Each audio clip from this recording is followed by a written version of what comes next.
I'm going to give you 3 reasons why you want to option the 2025 Cadillac XT4 Sport in stellar black metallic over jet black, gray, and blue accents. This year you can only option 2 trims, both with the same power option, which makes it a little bit more easier for buyers, as well as giving a ton of features, but you do have to tick the box for those options. I'm Anthony from Hawkeye Rides, and I'm going to compare this against the competition, give some pros and cons, and the problem that I have with the new XT4. When you go sport, the grille gets all gloss black as well as the surrounding, except for the Cadillac badge, but you know, I'm all right with it. I mean, it makes it stand out a little bit more so with the signature LED headlights, daytime runnings that integrate into the top part and go into the middle of the bumper, and the lower gets a touch of the stellar black metallic, so it looks more sporty than it truly is, which I like that because everybody wants a sport vehicle, but they want it to be luxurious, and that's what Cadillac is capturing.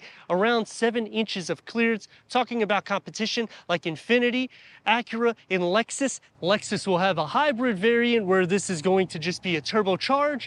Acura is going to have a little bit more performance than this, but the price will also escalate higher. And for Infiniti, they have 2 different tiers that you can option a coupe or a traditional box SUV like this, but it's paired to that VC turbocharged engine, which we have a 2.0 liter 4-cylinder turbocharged. That's producing 235 horsepower and 258 pound-feet of torque, paired to a 9-speed automatic transmission, which Infiniti would be a CVT transmission. So this is already going to be better in my book, achieving 24 mpgs for the city, 29 mpgs for the highway, and the front-wheel drive configuration. You can option an all-wheel drive. 18-inch wheels is going to be standard.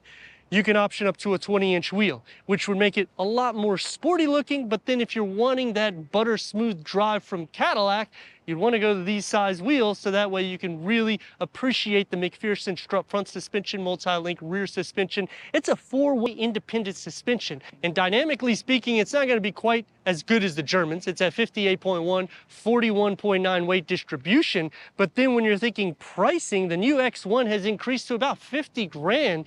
This would be fully loaded at that price. Just something to think about. The same thing with Audi and Mercedes. And that's the first reason why you want to option this, because pricing is going to be the least in class and you're getting just as much upscale luxury amenities in the interior and that sporty style on the exterior. Plus, you're getting up to 2,500 pounds of towing, so it ticks the box for the everyday.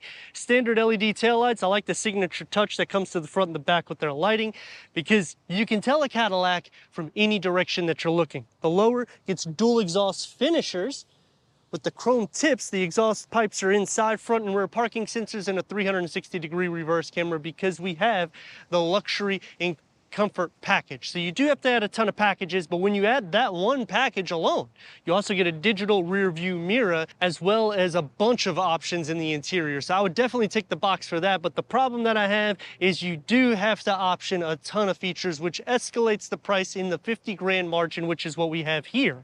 But when you're doing that and comparing it against competition, it's still one of the least expensive compared to all of the examples. Power liftgate going into 22.5 cubic feet of storage. You have the privacy cover. You can also kick to open.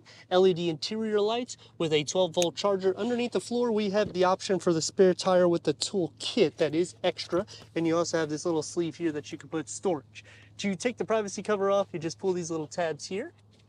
And because I'm tall, I'm going to just go inside to split fold the rear bench at that 40-60 split. Otherwise, you have to go into the back in order to do so to maximize the cargo to 48.9 cubic feet. The key fob for the new XT4. Leather wrap seats, that's part of the comfort and convenience package, which also adds the massage, ventilated seats. Cold weather adds the heated front and rear seats. You're gonna have a total of 14-way power seat adjustment. Memory seats for the driver is standard.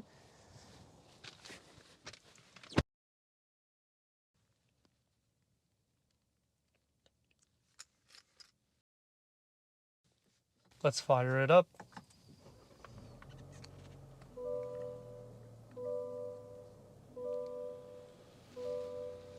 Flat dashboard, 7 speakers standard, 14 through AKG is an option, and there's a lot of options. But the luxury and convenience package you want to tick is it not only gives you the leather, it gives you the heads-up display, this digital rear view mirror, and that takes me to the problem. You have to add all of these features to make it as luxurious as it is. The wireless charging pad, we have wireless Apple CarPlay, wireless Android Auto, that's standard. Sirius XM, AM, FM, streaming, Bluetooth audio, Alexa built in, My Cadillac, or North Star basically, with Google Assist, Google Play Store, and when we put it into reverse, we have a 360-degree reverse camera, full trajectory for the front, the sides. You can go all over the vehicle. You can also click onto here, and you can do a 3D view, which you can just kind of toggle these little bullet points here. Going into physical buttons, for the climate control, heated ventilated seats, I like this. And it makes it just a little bit easier for passengers in the front. Contrast stitch, I like the pattern work here, and I also like how they put the Cadillac badge behind the infotainment screen. Just doing a good job with the touches, even with the Cadillac badging here in the seamless air vents. You have a storage tray, so you can put maybe mail in between it. I would like to see a full pass-through, but let me know your thoughts on that. You can open this up and fit a smaller phone with 2 USB ports, 12 volt, close it, and it's going to be harder materials here, softer here, but it's also easier to clean with the gloss black around the shifter, and you have the rotary knob for the infotainment screen. It's going to be soft to touch, opens up into a long storage pocket. You can lift the tray to a 12 volt, a lot of storage deep. It's just the width is a little narrow. Leather wrap steering wheel starts on the Sport trim. Heated is an option, which we have. Paddle shifts and the gauge cluster can go through an array of different content for the driver, and you can toggle through there by clicking the touch screen, which is the most advanced in any of its class, because BMW doesn't even have something like this. It is a little glitchy, that's the only thing, meaning it's a little bit slower processor. You can also slide through here to toggle, and you can do the same thing for the heads-up display. Adding the comfort and convenience package also gives us the power seat for the passenger. As for leg space, you're not going to have any issues, even though it's a smaller SUV. The same thing with headroom. That's why it's kind of a sweet spot to me. Dashboard and door panel configuring together nicely. The contrast stitch, I like that they put it, but they don't tailor it to here. And we have carbon fiber inlays, but then we don't have any carbon fiber on the dash, which would look better than the satin aluminum. But I mean, you could drop your thoughts on that also. One touch up and down for the front windows only. Long storage pocket, it's pretty deep. You can put an umbrella, and you can also adjust for the trunk. For the back seat, this is the opening that you have to fit 2 more with the cup holders and armrest down. Heated rear seats is part of the cold weather package, as well as that steering wheel being heated, USB ports, storage behind both of the front seats. It's a compact and smaller SUV, but look at that. I can fit with leg space. Headroom, though, starts getting a little bit altered because this bulges downwards.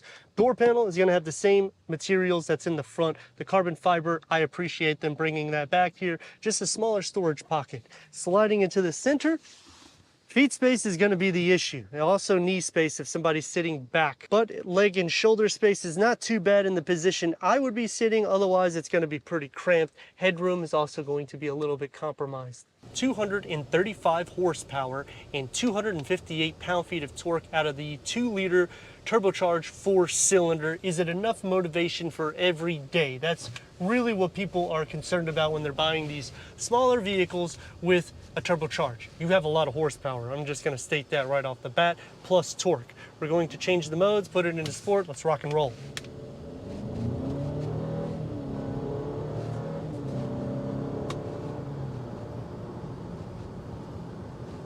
I mean, you're not going to take it on the track, but if you're trying to get up onto the interstate, you can do so. Not too many problems is going to come out because we have the comfort and convenience package. We got the massage seats, ventilated front seats, and the cold weather package adds the heated front and rear seats. Those are 2 options that I would definitely pick. I do like the pink color to this vehicle, but that's an additional charge. The spare tire is an additional charge. It's going to lead me right away to some pros and cons. You've already heard a ton of pros in the vehicle because you do get a great value whenever you're going XT4, plus a lot of performance as well as luxury amenities, meaning you can option things like leather seats, massage seats. Typically in this price point, you don't receive that in any competition, but you get it with Cadillac. So that definitely beats everybody in class. The cons, You got to tick the box for all of these features. It doesn't even come standard with heated front and rear seats, nor does it come standard with a heated steering wheel as well as a heads-up display. Whenever you're going from GMC, Buick, all the way up to Cadillac, you're wanting to get more standard options. That is not necessarily the case when you're going to the XT4. But on the Pro, it's not that much to option. You're talking maybe $4,000. Sound deadening is good. We have sound active cancellation. And because we have 18-inch wheels, you're not going to feel that much imperfections in the road. Maneuverability, steering is light. Visibility is also good because you're lifted up enough. I guess another con would be that I wish heads-up display also was standard. I get it, we're getting a lot of value because we do have this 33-inch curved panel screen, and the aesthetics around it, they do a great job housing and just making it feel a lot more upscale than the competition. I mean, even BMW for the X1 has upped their game because they put that large one panel, two screen layout as well, but here you have a touchpad on the driver's side. It's the only vehicle that options that, so you can configure things without having to use the buttons on the steering wheel. Now we have put it in tour mode, which is basically normal mode, so we can see the difference of the drive. And it's not going to be much of a difference. Throwing it back into sport, it doesn't really tick the RPM up or anything like that. Now, it will let you go to a higher RPM in sport mode, but it's not going to have a significant difference in the driving. So for the everyday drive, it definitely will be fine going light to light and even going up onto the interstate. With the interior space alone, you have a ton of it because I can fit myself with my dimensions at 6'3" everywhere, even in the center. It's not going to be as comfortable, but if I needed to go for, a quick drive for dinner or whatnot, it's not bad. Once you start going 45 minutes or more, you may want to consider the XT5 because you're going to have a lot more space for the backseat occupants. Cargo, though, is really good as well. So I like that, again, everything that's needed for the everyday is taken care of.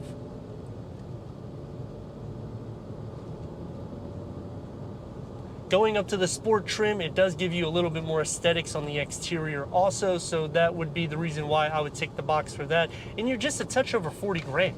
Typically, when you're trying to get a sporty look on the exterior, you're in the mid 40 grand pricing. That's not the case here. Turn radius at more or less a stop point is going to receive about 2 lanes.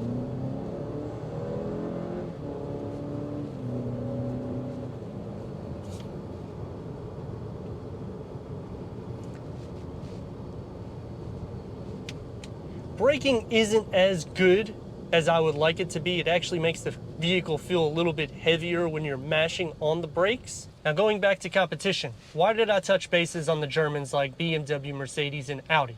Because you're already somewhat at those same prices at a fully loaded tier where they're going to be more of a base tier. So that's why I'm stressing the value as a total package, which is the third reason why I would option this. Because when you're getting luxury, you're still getting 4-year, 50,000 mile warranty. You're getting all the safety. You have all the latest technology. It's a Google interface. And I mean, massage seats, Infiniti doesn't option that. You can't get that with Lexus, nor can you get that with Acura. You have to go up into a German brand in order to do so. And for this tier, nobody offers it. But let me know your thoughts in the comments. And if you're new to the channel, consider subscribing. Check out the next video, merchandise, website, and Instagram. Leave a comment and a like. And I'd like to thank Coast Cadillac of Port Richey for giving us this 2025 Cadillac XT4 Sport for our car review.